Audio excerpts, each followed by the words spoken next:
the immortal mutant god.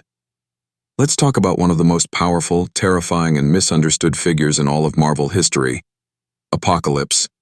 Known by many names, the Eternal One, the first mutant, the High Lord. But his true name is En Sabah Nur, which translates to the First One. He's not just another mutant villain. He's a concept, a living embodiment of evolution itself, a being who sees the survival of the fittest as not just a philosophy, but a divine law. Today we're breaking down everything: his origin, powers, celestial technology, psychology, deals with the gods, race, and more. Origin story. The first mutant Apocalypse's story begins over 5,000 years ago in ancient Egypt, when a child was born with gray-blue skin and strange facial markings, clear signs of mutation long before the X gene was ever understood. He was abandoned as a baby in the desert due to his appearance, but was discovered by a nomadic tribe called the Sandstormers. Their leader, Baal, saw greatness in this child and named him En Sabah Nur, the First One. As he grew, Nur's mutant powers awakened. Superhuman strength, endurance, intellect, and a natural ability to control his body on a molecular level. He quickly learned that strength dictated survival. The weak perish, the strong rule. This philosophy became his core belief, the idea that only the fit deserve to survive. Is he really the first mutant? Technically, yes and no. En Sabah Nur is often considered the first known mutant in recorded human history.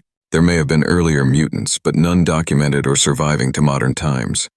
He's the oldest active mutant, with powers emerging thousands of years before Professor X or Magneto's era. So while he's the first in mythic and symbolic terms, he's better described as the first immortal and self-aware mutant, whose powers made him effectively eternal. Powers before celestial tech. Before he ever met the Celestials, Apocalypse was already terrifyingly strong. His natural mutant abilities included molecular control. He can manipulate his body at a molecular level.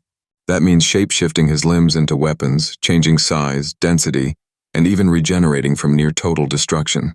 Superhuman strength and endurance.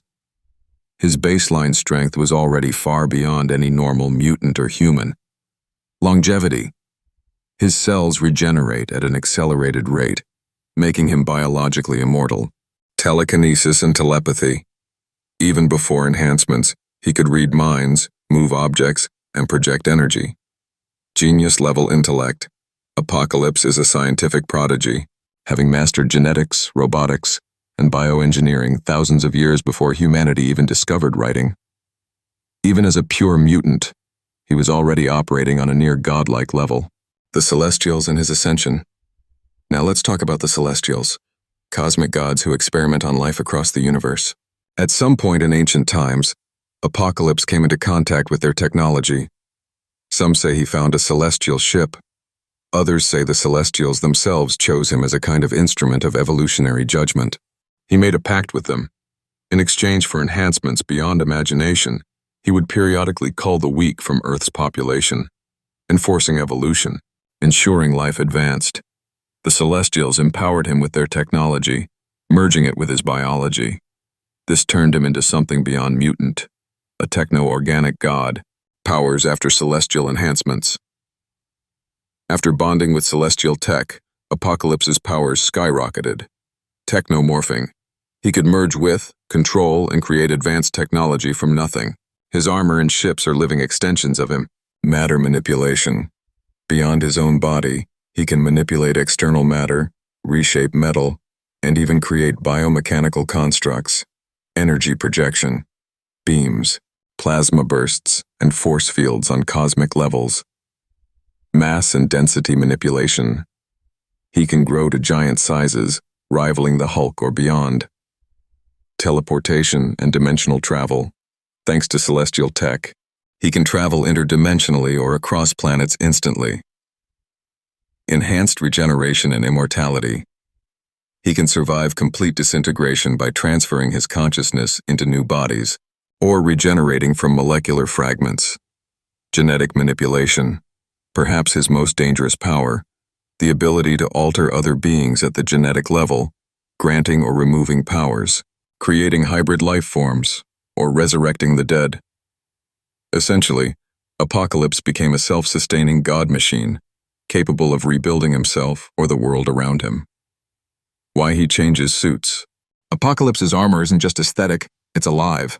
His suits are extensions of his techno-organic body and are constantly adapting based on his power output, environment, or battle conditions. Sometimes his armor is bulkier and alien, other times sleek and ceremonial. It reflects both his connection to celestial machinery and his symbolic role as a god king. So when he changes armor, it's like a snake shedding its skin, a visual representation of evolution, growth, and power renewal.